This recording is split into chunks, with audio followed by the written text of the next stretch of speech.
Hi there, it's David Bartholomew from Griffin Alliance DJs. I just wanted to show you how to plug in one of these Mackie speakers. This is particularly if you're plugging the speakers in just to use a microphone, but this is how to plug it in for pretty much anything. So, as you can see, I've got the speaker already here and it's mounted on a stand. So there's a little hole in the bottom of the speaker to put the stand in. If you're finding it too heavy, the usual strategy that I'm told by my DJs who don't like to lift heavy things is to find a security guard or a burly looking person and ask them to help you lift it.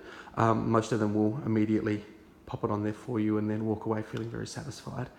So get the speaker up onto the stand first, and then all the fun stuff happens on the back of the speaker.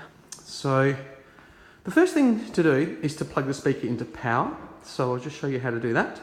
I've already plugged it in here. There's a lead, it's called an IEC lead there. So just get that IEC lead and plug it into here. On there it says 240 volts, so you can know that it goes in.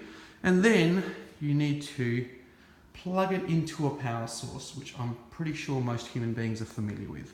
So that's the first part of the setup. The second part of the setup is to plug in your input signal, which is generally going to be a microphone, or if you're running, say, a laptop or anything, it's the same thing. You need to get whatever's going into the speaker and run it into the speaker. So in this case, we'll have a microphone. So to plug the microphone in, at the back of the microphone, there are 3 pins, and then there's a lead here that we can plug in. So I'm just gonna click that, and now the microphone is plugged in. Now, some microphones have an on-off switch, so you want to put the switch to the on position, which is upwards. And then the next thing that you want to do is, this is called the input. So we've got a microphone input. We need to get the other end of this lead, which is called an XLR lead. So I'm just going to pop this all down on the ground here. There's the microphone. And then the other end of the lead has the other end, which has 3 pins sticking out. So what you want to do is put this in. If you see here, it says input. So you want to put this input into the input. So just line it up there and push it in nice and firmly. You won't really break this stuff, it's pretty strong, so you can push it in there quite firmly. So now the microphone is inputting into the speaker. And so between the power and the input, that's all it really is with a speaker like this. Then you just need to make sure that the time turn off is off. That's just a little thing. If you don't get that right, it won't matter. You need to switch the speaker on, and when you switch it on, quite often this light will come on. And it will almost certainly make a little bit of a sound, just a little bit of a powering up sound. These things here, the contour you don't need to worry about. The low cut is worth clicking in if you're using a microphone, because that will stop some of the feedback from the microphone. So that says low cut, so you can push that in.